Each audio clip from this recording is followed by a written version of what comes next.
அதிசயங்கள் செய்கிறவர் நம் அருகில் இருக்கிறார். அற்புதங்கள் செய்கிறவர் என்றும் நமக்குள் வசிக்கிறார்.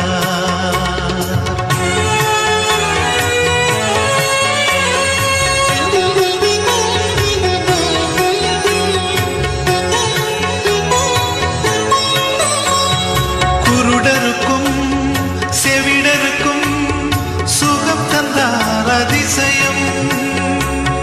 குருடருக்கும் செவிடருக்கும் சுகம் தந்தார் அதிசயம். ஒரு சொல்லாலே